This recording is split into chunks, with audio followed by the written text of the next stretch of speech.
एक नन्हा बंदर शिशु पैदा हुआ और उसने जन्म लेते ही राजा को एक जोरदार मुक्का मारा। राजा हैरान होकर खुश हो गया कि उसे सही उत्तराधिकारी मिल गया है, मगर तभी एक मंत्री ने उसके जुड़वा भाई को पेश किया जो परंपरा से पहला वारिस था।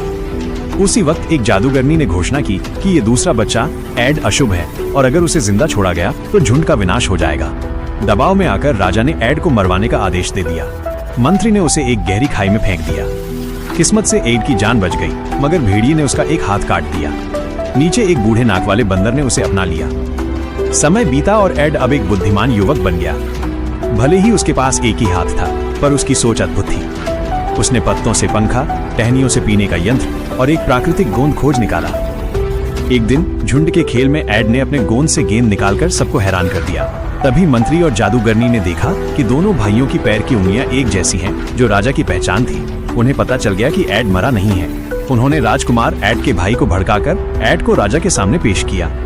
गुस्से के बजाय एड ने समझदारी से राजा के लिए लकड़ी का मुकुट और सिंहासन बनाया। राजा खुश हुआ और पूरा झुंड झुक गया। ये बात जादूगरनी और मंत्री को पसंद नहीं आई। उन्होंने जादू से टिड्डियों का तूफान बुलाकर एड पर हमला करवा दिया। हादसे में राजा गिर गया और जादूगरनी ने सारा दोष एड पर डाल दिया। राजकुमार ने गुस्से में एड को दोबारा खाई में धकेल दिया, लेकिन एड मरा नहीं। वो नीचे धरती पर गिरा, जहां उसने शुतुरमुर्ग को देखकर सीधा खड़ा होना सीखा। धीरे धीरे उसने दौड़ना, शिकार करना और औजार बनाना सीखा। फिर उसने आग की खोज की और समझा कि आग दुश्मन नहीं, दोस्त है। एड को एक सुंदर मादा बंदरी लूसी मिली। दोनों ने एक दूसरे से प्यार किया और मानव इतिहास का पहला चुंबन दिया।